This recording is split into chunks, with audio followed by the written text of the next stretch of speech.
കടുത്ത വേനലിൽ കാസർഗോഡ് പുത്തികൈ പുഴ വറ്റിവരണ്ടു. പുഴ വരണ്ടത് മഞ്ചേശ്വരം താലൂക്കിലെ വിവിധ പ്രദേശങ്ങളിൽ കുടിവെള്ളക്ഷാമത്തിന് ഇടയാക്കുമെന്ന ആശങ്ക ഉയർത്തുന്നുണ്ട്.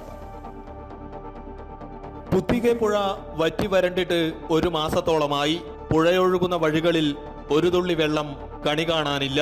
കിലോമീറ്ററുകൾ ദൂരത്തേക്ക് മണൽപ്പരപ്പ് മാത്രം.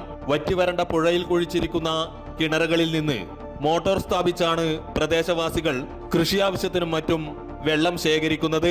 വേനൽ മഴ തീരെ ഇല്ലാത്തതാണ് ഈ അവസ്ഥയ്ക്ക് കാരണം. പുത്തിക ഗ്രാമപഞ്ചായത്തിൽ കമുങ്ങ് കൃഷിക്ക് മുഖ്യ ആശ്രയമാണ് പുഴയിലെ വെള്ളം. വേനൽ മഴ ലഭിച്ചില്ലെങ്കിൽ പുത്തിക പുഴ ഒഴുകുന്ന മഞ്ചേശ്വരം താലൂക്കിലെ വിവിധ പ്രദേശങ്ങൾ കുടിവെള്ളം തേടി നടക്കേണ്ട അവസ്ഥയിലെത്തും. ഇപ്പോൾ ഒരു 2 മാസത്തോളം പൂർണ്ണമായിട്ട് വറ്റിയിട്ട് ഇപ്പോൾ ഒരു 1.5 മാസം 2 മാസത്തോളമായി. പിന്നെ ഏകദേശം വറ്റാറുണ്ട്. ഒരു മഴ കഴിഞ്ഞിട്ട് ഒരു 2 മാസത്തിന് അടുക്ക് തന്നെ എന്തായാലും വറ്റാറുണ്ട് പുഴ. പിന്നെ ഇവിടുത്തെ കൃഷി ആവശ്യങ്ങൾക്കൊക്കെ ആയിട്ട് ഇവിടെ തന്നെയാണ് വെള്ളമൊക്കെ പോകുന്നത്. പിന്നെ പൂഴിയൊക്കെ എടുക്കാറില്ല, സംഭവം ഈ പൂഴിയൊന്നും എടുക്കാറില്ല. അതുകൊണ്ട് നല്ല തിക്കായിട്ട് പൂഴിയൊക്കെ ഉണ്ട്. അതുകൊണ്ട് വെള്ളം നിൽക്കാൻ വലിയ പാടാണ്. അല്ല കുഴി ഉണ്ടെങ്കിലല്ലേ വെള്ളം നിൽക്കുള്ളൂ. അപ്പോൾ അങ്ങനെയൊന്നുമില്ല.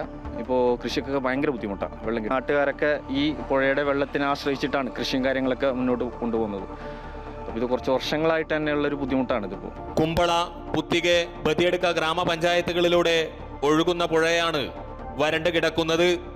സംസ്ഥാനത്തിന്റെ വടക്കേ അറ്റത്ത് വരൾച്ച രൂക്ഷമായതിന്റെ ലക്ഷണമാണ് ഈ കാണുന്ന വറ്റിവരണ്ട പുത്തിക പുഴ.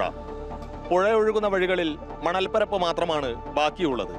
ക്യാമറമാൻ സതീഷ് ഉദുമയ്ക്കൊപ്പം അനൂപ് നീലേശ്വരം, അമൃത ന്യൂസ്, കാസർഗോഡ്.